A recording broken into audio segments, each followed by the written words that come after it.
Hello students, welcome to my channel. आज हम पढ़ेंगे rational number chapter 1 class 8 examples. Example 1, find 3/7 plus -6/11 plus -8/21 plus 5/22। तो students, इसमें हमें क्या फाइंड आउट करना है? हमें इसकी वैल्यू फाइंड आउट करनी है। इट मीन्स हमें ये कंप्लीटली सोल्व करके दिखाना है। तो देखिए स्टूडेंट्स, इसमें हमें कोई भी कंडीशन नहीं दी हुई कि हमें प्रॉपर्टी लगानी है। तो इसमें हम सिंपल फॉर्म से भी इसे सोल्व कर सकते हैं। तो सिंपल फॉर्म से इसे कैसे सोल्व करेंगे? देखिए, मैंने लिखा 3/7 को as it is plus -6/11 plus -8/21 plus 5/22। तो देखिए, ये सोल्व करने के लिए हमें क्या करना पड़ेगा? हमें सबसे पहले इसका एलसीएम निकालना होगा। तो देखिए एलसीएम कैसे निकलेगा। सबसे पहले 7, 11, 21 एंड 22 हम क्या निकालेंगे? इसका एलसीएम।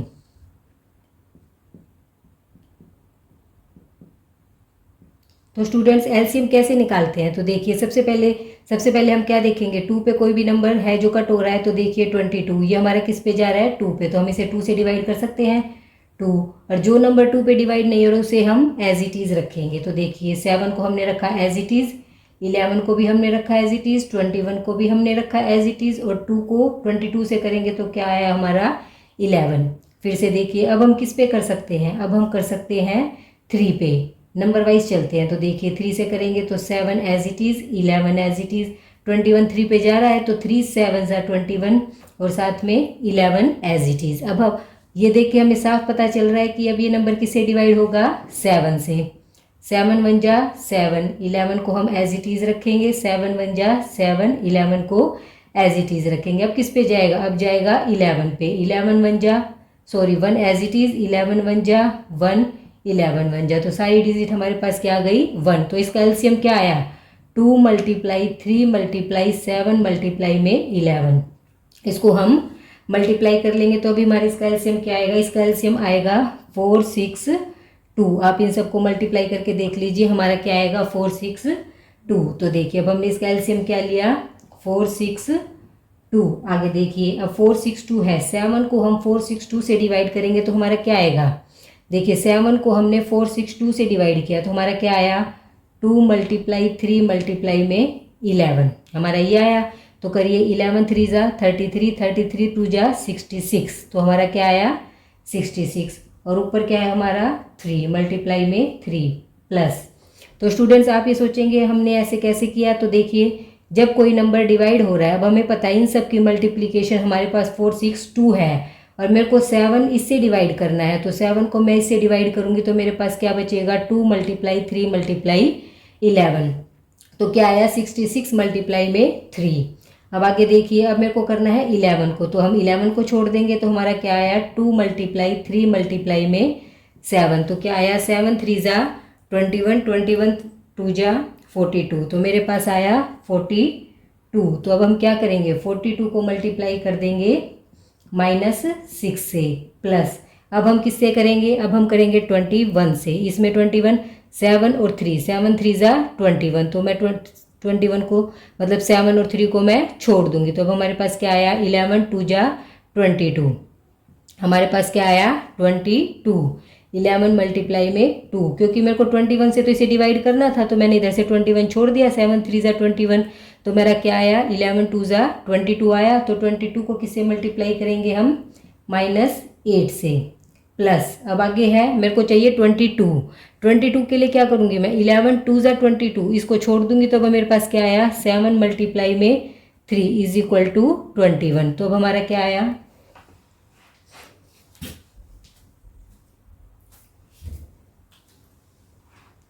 तो देखिए हमारा आया 21 × में 5। तो देखिए स्टूडेंट्स, अब हमने इसका एलसीएम निकाल के इसे सोल्व कर लिया है। अब आगे देखिए कैसे करेंगे। अब इसको मल्टीप्लाई कर दीजिए। 66 को मैंने 3 से मल्टीप्लाई किया तो देखिए मेरा क्या आया? 66 को 3 से मल्टीप्लाई करेंगे तो हमारे पास आएगा 198, प्लस 42 को मैं 6 से मल्टीप्लाई करूंगी। 42 को मैंने -6 से किया है तो यहाँ पे क्या आ जाएगा मेरे पास? माइनस। तो हमारे पास आया 252 प्लस है, और ये इधर माइनस में 8 मल्टीप्लाई है तो मेरे पास माइनस का साइन आ जाएगा। 22 को 8 से मल्टीप्लाई किया तो मेरे पास आया 176, प्लस में 21 को 5 से मल्टीप्लाई किया तो मेरे पास आया 105 अपॉन में 462। तो अब हम क्या करेंगे, इसको और इस वाले को, ये दोनों प्लस के साइन है तो इन दोनों को ऐड कर देंगे, और ये दोनों माइनस के हैं तो इन दोनों को भी हम ऐड कर देंगे। साइन किस चीज़ का मिलेगा हमें, माइनस का। तो इसे सोल्व करके हमारे पास क्या आया, -125 अपॉन में 462। तो देखिए मैंने सिंपल मेथड से इस क्वेश्चन को सोल्व किया है तो मेरा ये आंसर आया -125 अपॉन 462। अब मैं आपको स्टूडेंट्स प्रॉपर्टीज़ लगा के सेम क्वेश्चन सोल्व करके दिखाऊंगी कि यदि हमें प्रॉपर्टीज़ लगानी हो तो इस क्वेश्चन को हम कैसे सोल्व करेंगे। तो देखिए मेरे पास है 3/7 -6 upon 11 plus -8 upon 21 plus 5 upon 22। तो अब मैं क्या कर सकती हूँ, अब मैं यहाँ लगाऊंगी commutative and associative property. Commutative property क्या थी कि a plus B is equal to B plus A, ये थी कॉम्यूटेटिव प्रॉपर्टी अंडर एडिशन। और एसोसिएटिव प्रॉपर्टी क्या थी, a plus B plus C is equal to A plus B plus C. क्या meaning हुआ कि यदि हम a और b प्लस में है तो इसको हम आगे पीछे कैसे भी लिख सकते हैं, और a b और c हमारे पास 3 डिजिट है तो इनको हम आगे पीछे कैसे भी प्लस कर सकते हैं। तो देखिए स्टूडेंट्स अब हमारे पास यही है तो मैं इसको आगे पीछे लिख लूँगी, 3 + 7 प्लस -8 अपॉन 21 प्लस में -6 अपॉन 11 प्लस 5 अपॉन 22। तो मैंने कौन सी प्रॉपर्टी लगाई है, using commutative and associative property.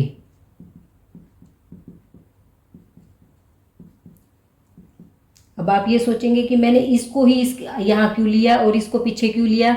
तो आप देखिए 7, 11, 21 एंड 22। अगर हम क्वेश्चन को सिंपली सोल्व करना है तो मुझे क्या करना पड़ेगा, 7 और 21। 7 की टेबल में 21 आता है तो इन दोनों का एलसीएम निकालने में हमें कोई दिक्कत नहीं होगी। और 11 और 22, 11 की टेबल में 22 आता है तो हम ये पेयर इकट्ठा रख सकते हैं, क्योंकि 11 की टेबल में 22 आता है तो इसका एलसीएम निकाल के भी हम इसको आराम से सोल्व कर सकते हैं। तो देखिए इन दोनों का एक पेयर बनाएंगे और इनका एक पेयर बनाएंगे। तो देखिए हमारे पास क्या आया, तो मैंने क्या किया, 7 की टेबल में 21 आता है तो इसका एलसीएम क्या हो जाएगा, 21। तो देखिए 7 3 × 21 मल्टीप्लाई में 3 प्लस 21 को 21 से करेंगे तो 1 मल्टीप्लाई में -8 प्लस 11 2 × 22। 11 की टेबल में 22 आता है तो हमारे पास इसका एलसीएम क्या हो जाएगा, 22। तो क्या हुआ, 11 - 6 मल्टीप्लाई में 11 2 × प्लस 5 मल्टीप्लाई में 1। तो देखिए मैंने दोनों ब्रैकेट सोल्व कर ली है। अब आगे देखिए क्या आएगा, अब ये क्या आया, 3 3 × 9 -8 और 1 को मल्टीप्लाई करेंगे तो क्या मिला, -8 अपॉन में 21 प्लस इसी तरह -6 और 2 को मल्टीप्लाई करूंगी तो क्या मिलेगा मुझे मिलेगा -12 प्लस 5 अपॉन में 22। चलिए अब इसे सोल्व कर लेते हैं। 9 में से 8 गया, मुझे मिला 1 अपॉन 21। -12 प्लस 5 है तो ये हमारे आएगा -7। माइनस को मैं बाहर ले लेती हूँ, -7 अपॉन 22। अब मुझे क्या करना है, इसको सोल्व करने के लिए इसका एलसीएम निकालना होगा। तो 21 एंड 22 इसका एलसीएम क्या होता है, देखिए दोनों में कोई भी क्या नहीं है, कॉमन फैक्टर नहीं है। जब किसी भी दो नंबर में कोई कॉमन फैक्टर नहीं है तो इसका एलसीएम क्या होता है, उनकी प्रोडक्ट। तो इसका एलसीएम क्या हो जाएगा, 21 मल्टीप्लाई में 22 इज इक्वल टू 462। तो इसका एलसीएम क्या मिलेगा हमें, 462। तो देखिए अब मेरे पास आया 462।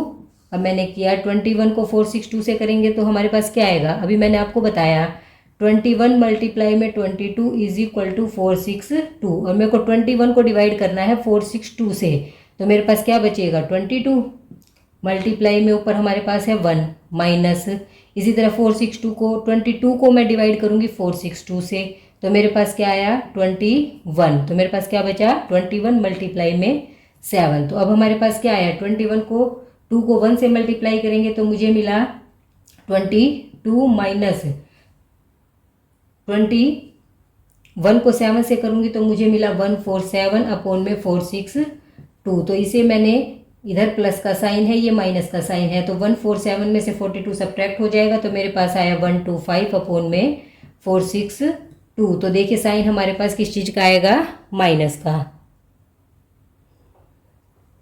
देखिए स्टूडेंट्स, मैंने बिना प्रॉपर्टी के भी ये क्वेश्चन सोल्व करके दिखाया आपको और प्रॉपर्टी लगा के भी, दोनों में ही हमारा आंसर सेम आया है। लेकिन हमें ये ध्यान रखना है, अगर हमारे पास कंडीशन गिवन है कि हमें प्रॉपर्टी लगानी है तो हम प्रॉपर्टी का यूज करके ही क्वेश्चन को सोल्व करेंगे। अब देखते हैं example 2, find -4/5 multiply 3/7 plus 15/16 multiply -14/9। तो इस एग्जाम्पल में हमें क्या करना है, फर्स्ट एग्जाम्पल में स्टूडेंट्स हमने सब एडिशन पे करके दिखाया था, अब ये एग्जाम्पल है मल्टीप्लिकेशन के लिए। सेम मैं पहले सिंपल मेथड यूज़ करूँगी, -4/5 मल्टीप्लाई 3/7, इसको मैंने लिया एक ब्रैकेट में, मल्टीप्लाई 15/16 मल्टीप्लाई -14/9, इसको मैंने लिया एक ब्रैकेट में। तो देखिए अब क्या होगा, इनको आपस में मल्टीप्लाई कर सकते हैं, 4 3 ज़ा 12 अपॉन में 5 7 ज़ा 35 मल्टीप्लाई, इसमें आपस में कोई भी कुछ भी नहीं कट रहा था। इसमें देखिए ये हमारा 3 पे कट जाएगा, 3 3 ज़ा 9, 3 5 ज़ा 15, ये हमारा 2 पे कटा, 2 8 ज़ा 16, 2 7 ज़ा 14। अब आपस में इनको मल्टीप्लाई कर दीजिए, 3 5 7 ज़ा 35, माइनस का साइन, 8 3 ज़ा 24, 35 से 35 कटा, 12 1 ज़ा 12, 12 2 ज़ा 24, हमें क्या मिला, -1 मल्टीप्लाई -1 अपॉन 1 मल्टीप्लाई में 2, तो हमें मिला 1/2। तो ये तो स्टूडेंट्स हमारा सिंपल मेथड। अब सेम मैं आपको प्रॉपर्टी लगा के समझा रही हूँ। प्रॉपर्टी में हमें क्या करना है, -4/5, इसमें मैंने क्या किया, मैं 15/16 को तो इसके साथ रखूँगी, मल्टीप्लाई 3/7 मल्टीप्लाई -14/9, एक पेयर मैं इसका बनाऊंगी। तो मैंने ऐसा, अब यहाँ कौन सी प्रॉपर्टी लगाई है स्टूडेंट्स, यहाँ मैंने लगाई है commutative and associative property.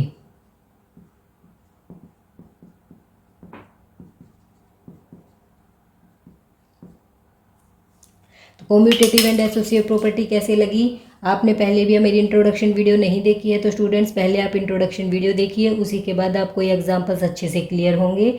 Introduction video में मैंने सारी प्रॉपर्टीज़ के बारे में अच्छे से क्लियर किया है कि कॉम्यूटेटिव एंड एसोसिएटिव प्रॉपर्टी क्या होती है। देखिए जैसे उसमें A multiply B is equal to B multiply A या B, इसे हम आगे पीछे कैसे भी मल्टीप्लाई कर सकते हैं। तो ये हमारी है commutative property under multiplication.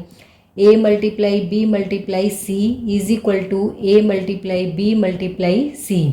A B and C, B और C को मल्टीप्लाई करके फिर हम A को मल्टीप्लाई करें, या A एंड B को मल्टीप्लाई करके उसके बाद हम C को मल्टीप्लाई करें, तो भी सेम बात है। ये हमारी एसोसिएटिव और ये हमारी कॉम्यूटेटिव प्रॉपर्टी। तो इसमें भी हमने क्या किया है, इसमें भी हमने 15/16 को हम आगे लेके आए हैं और 3/7 को हम पीछे लेके आए हैं। तो देखिए अब इसमें 4 से हमारा ये कट सकता है, 4 1 ज़ा 4, 4 4 ज़ा 16, 5 1 ज़ा 5, 5 3 ज़ा 15, तो 1 मल्टीप्लाई 3/1 मल्टीप्लाई 4 मल्टीप्लाई 3 1 ज़ा 3, 3 3 ज़ा 9, 7 1 ज़ा 7, 7 2 ज़ा 14, तो 1 मल्टीप्लाई में -2 अपॉन में 1 मल्टीप्लाई में 3, तो हमें क्या मिला यहाँ पे, हमें मिला -3 अपॉन में 4 मल्टीप्लाई -2 अपॉन में 3, तो 3 से हमारा 3 कट गया, 2 1 ज़ा 2, 2 2 ज़ा 4, तो हमें मिला -1 multiply -1 upon 2 multiply 1 is equal to 1/2। तो देखिए दोनों ही मेथड से हमारा आंसर सेम आया है। अगर हमारे पास कंडीशन है कि हमें प्रॉपर्टी लगानी है तो हमें सेम ये सेकंड वाला मेथड यूज़ करना होगा। इसमें स्टूडेंट्स हम क्या करेंगे, इसमें हम सबसे पहले प्रॉपर्टी लगाएंगे। तो देखिए 2/5 को मैंने एज इट इज़ रखा, मल्टीप्लाई -3/7 -3/7 मल्टीप्लाई 3/5 -1/14। तो इसमें मैंने क्या किया है स्टूडेंट्स, 2/5 -3/7 को मैंने रखा एज इट इज़। अब मैं -3/7 मल्टीप्लाई 3/5 को मैं यहाँ आगे लेके आई हूँ और -1/15 को मैंने पीछे रखा है। तो इसमें मैंने कौन सी प्रॉपर्टी लगाई है, कॉम्यूटेटिव प्रॉपर्टी।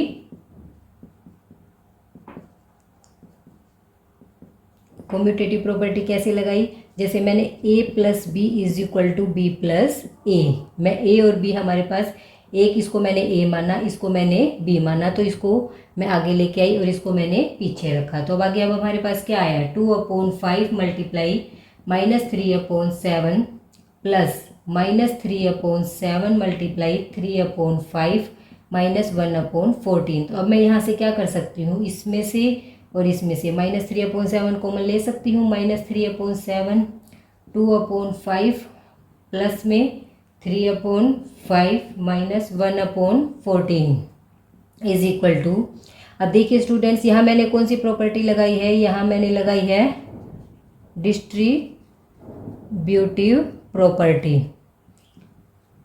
यहाँ मैंने लगाई है डिस्ट्रीब्यूटिव प्रॉपर्टी। वो क्या कहती है, A B plus C is equal to A B plus में ए सी। अब दोनों में से मैंने ए कॉमन लिया तो हमारे बीच में बचा बी प्लस सी। तो देखिए मैंने दोनों में से ए कॉमन लिया तो हमारा बचा बी प्लस सी। तो हमें क्या मिला, -3/7।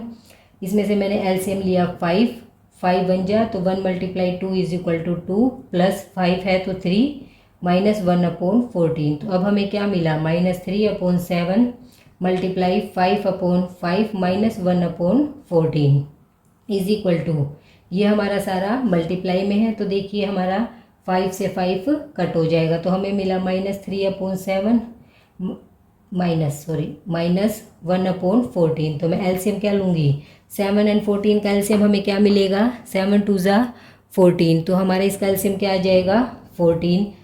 2 मल्टीप्लाई में -3 -14 1 जा है तो 1 मल्टीप्लाई में 1 तो हमें क्या मिला, -6 -1/14 इज इक्वल टू -1/2। तो देखिए मैंने यहाँ कौन कौन सी प्रॉपर्टी लगाई, एक मैंने लगाई कॉम्यूटेटिव और यहाँ मैंने लगाई डिस्ट्रीब्यूटिव। तो हमें क्या मिला, -1/2। तो यहाँ से इस एक्सरसाइज में हमारे पास सिर्फ 3 एग्जाम्पल थे। तो मैं आप हमारे एग्जाम्पल वीडियो कंप्लीट हुई। तो स्टूडेंट्स आपको सभी क्वेश्चन अच्छे से क्लियर हो गए होंगे। तो अगर एक लास्ट बात, यदि आपने मेरे चैनल को सब्सक्राइब नहीं किया है तो प्लीज़ सब्सक्राइब कर दीजिए एंड शेयर कर दीजिए। Thank you.